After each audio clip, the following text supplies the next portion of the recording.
Timothy, what's going on in London in terms of the art market now? Because seen from Paris, we have the impression that it's really slowing down. I do not see that the London art market is slowing down.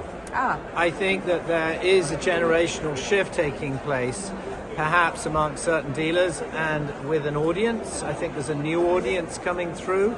They're generally younger, they're finding things for the first time, they're finding gallery alliances and relationship for the first time. Certainly many of my generation, let's say, have bought beautiful, wonderful collections that perhaps have less of an appetite for that at the moment.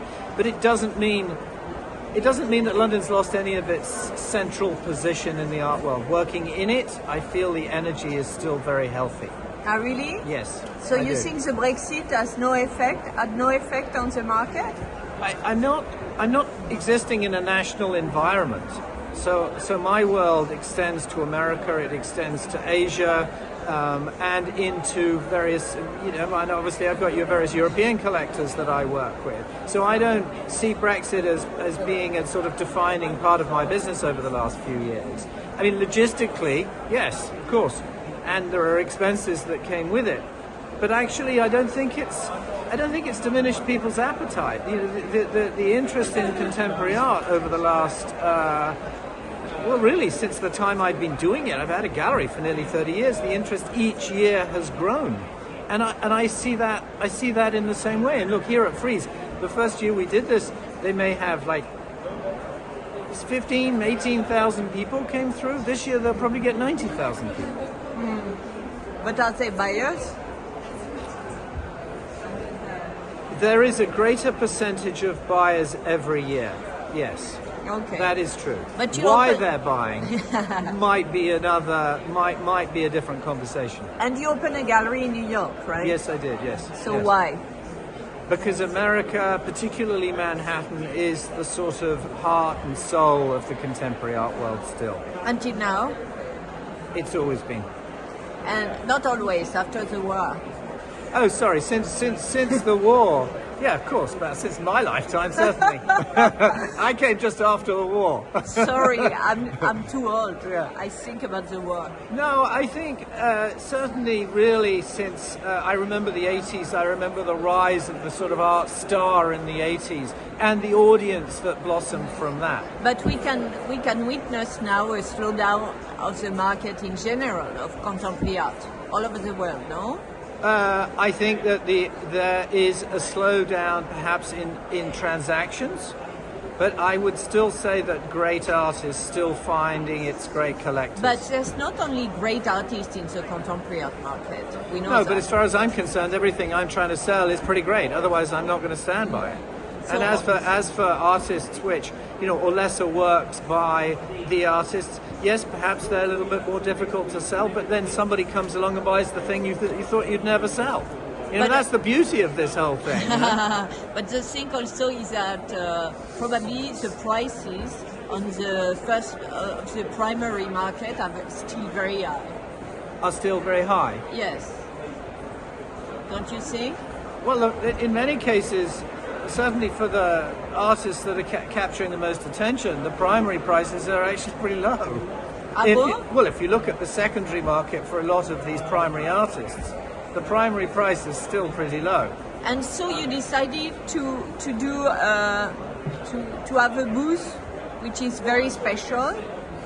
Yes. And not with many things to sell, in fact. You took a risk. Well, I've got other frames drawings that I can sell. I've got 21 on the wall here, but I have some more that I've framed up both here and in the gallery. And what are the price for the drawing of Eddie Martinez? The drawing prices are between $10,000 and $40,000. But you decided to install this very elaborate booth, right? Yes, I did. So what does this booth speak about? This is a retrospective Eddie Martinez exhibition, works on paper. It's really the earliest drawings, works on paper, start in 2004, and then they follow through the themes that he's identified in his paintings to the present. And why is Eddie Martinez important? Well, he's important to me. No, but more than you, I hope. Like that, you can sell some of them. Look, I try to show artists I believe in, that I have a love for, and that I'm compelled to work with. Well, and I have a special love and an interest in painting. And Eddie has an ability to move paint around and to define images which I find extremely compelling. I find the surface of them compelling. There's one on the front wall actually which you could take a look at. But I find the surface of them compelling. I find the layering, this sort of ambiguous, figurative, abstract thing going on in the present. I love all of this in painting. And is this the air of Basquiat? I don't think Basquiat really... I mean, I'm sure every artist has looked at Basquiat and is influenced by Basquiat, but Eddie's influenced by, I would say, all the artists of the last. Probably Guston is probably the biggest influence, perhaps. But then you could look at Dubuffet, you know. Ah, that's interesting. You know, you can look at European modernism. You can look at American contemporary. It all has a place. If you think about the line, you know, these drawings are all about the line, and so any great draftsman would have an influence on his work. Merci, monsieur.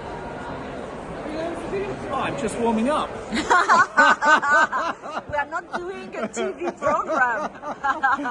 Merci. No, thank you very much, Phil.